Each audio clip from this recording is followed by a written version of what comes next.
When in your life did it become obvious to you, or did it become clear to you that you were part of a family enterprise? I don't think there was an individual moment that I can single out, but I think it was a much more gradual realization, because I think in all families, you grow up really knowing your own family and much less on a relative basis. But I think that and you're right, we were all sort of the next generation once. And I think partly for me in thinking about the book was very much about what are the things, well, did I know enough? Was I well equipped enough for what the expectations were of me?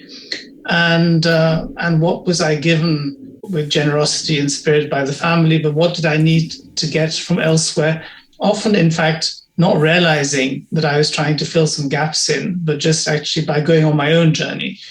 So certainly for me, there wasn't one moment, but certainly I do remember, simple things about going to see my grandfather at the office, and school holidays, going to the office with my father, walking factory floors, visiting different parts of our businesses, visiting other family members' homes who weren't necessarily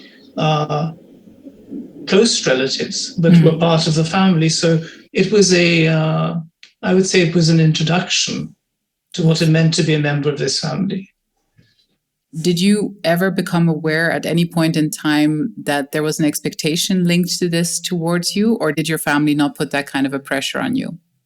Yes, there was a unwritten expectation, and the doors were open. I think we were all encouraged actually to be the best we could be. Yes. And I think from an early age, and I think this, if any of your listeners on this podcast come from or have grown up in emerging markets, as I did, if you have a positive start in life,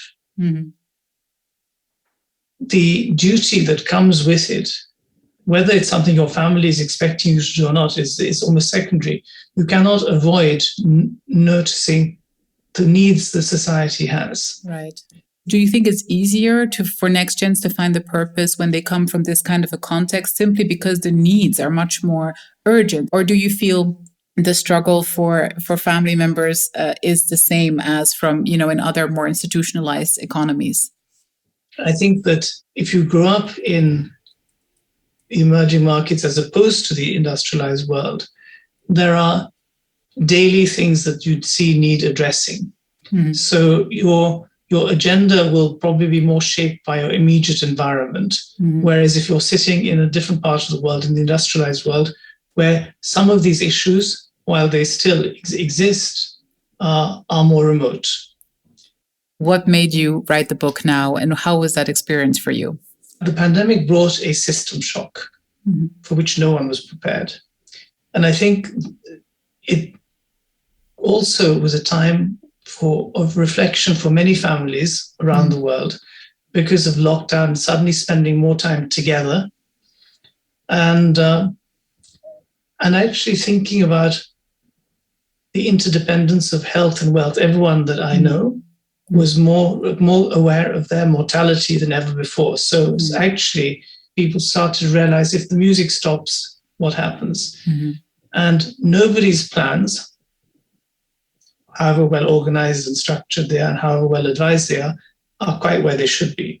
And I think this actually made people realize, well, actually, we need to review what we're going to do as we come out of this pandemic. And it may be that we've been doing the right things and our family is well organized, so we'll tick that box. Or actually, what can we be doing to make sure that as a family, we are fit for purpose for other system changes and challenges the 21st century throws at us? And that, I think, for me, was the trigger, because the conversation now, which is driven a lot by Next Gen, is also about, the pandemic basically confirmed that the world that we came from was a world which was actually a very unequal world. And so the conversation today is about a new social contract. And younger people are very much a voice, and an important voice in that. So if families do take and can afford to take a longer time horizon. So if you're planning for the next 50 years or the next 100 years and you want your family to be a family which makes a difference in that period, in the first instance, the family has to survive. So you can't do good things externally for the community, for the world, or run a great business if the family internally hasn't actually worked out how to be more resilient and how to have the quality of leadership you need to cope with the system shocks of the future. So this takes what I would describe as an adaptive mindset. Because as I thought about, why write this now? It's because actually a lot of people are thinking through this and taking the linear approach, which was taken by many generations successfully to this point, is not necessarily going to stand them in good stead going forward. There is, of course, a fear of the perceived or existing gap between the understanding of what's important and what isn't. And I think you've painted a wonderful picture of how, of course, the priorities of this next generation are different in response to a world that is different. And how do we facilitate that kind of conversation that you're talking about? How can that be a constructive and not a traumatic event for the family business? The families that are well prepared may be families that have had their protocols established for a long time. But of course, what I'm saying today is that all those protocols need actually to be reviewed, because it's a slightly lazy assumption to say this is how we've always done it, therefore we will continue to do it. That's what actually makes the next gen run a mile, because we can always improve and adapt the way that we do things. So there's nothing that doesn't need a tweak or doesn't need to be brought up to date. So I mean, that's one thing. The second thing is the pace of change in the world today is different to what it used to be. A lot of this is technology-driven change. And with that, of course, comes disruption. So I think that, and it makes it more difficult to keep good things good.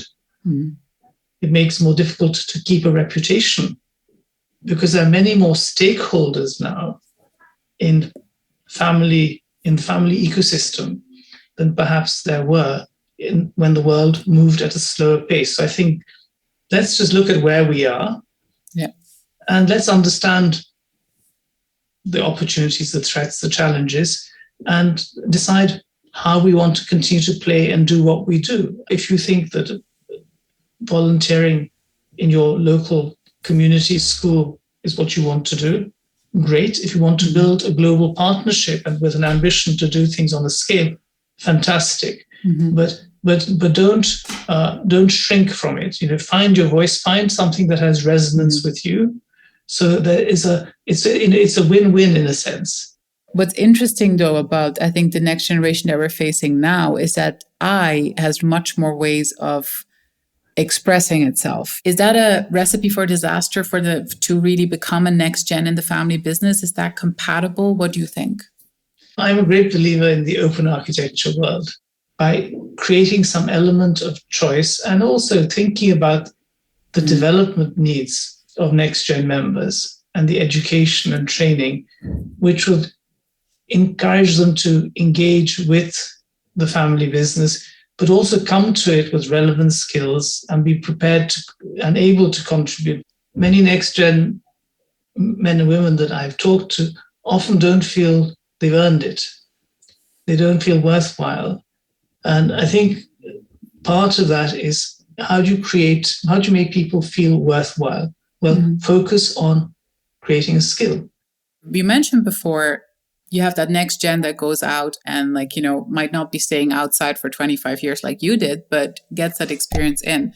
But then so many families, that next gen comes back and then they don't let them try, right? Like they don't allow them to experiment, to push the boundaries, and they don't allow them to make mistakes either, because there's this protectiveness, of course, around the family business. So how do we create that space so that that value can even, become visible to the older generation? In the book, what we're trying to do is, as you alluded, to create a shared conversation. Mm-hmm. So the parents, grandparents need to be willing participants in this, but also realize that they have to they have to embrace this more open world as well. When you talk to next gen members, and I'm very sensitive to that, they are reluctant sometimes to even take the family support because they feel if it goes wrong, they'll never be forgiven. It's a double-edged sword, yeah. So that's what needs to change, which is the spirit in which things are done needs to be communicated more clearly, and the reason for it, which is really to create the most able family members who've learned from experience. And I think is very helpful. And so this is where that consistent support of making sure that actually the people feel welcome in the family fold is very important.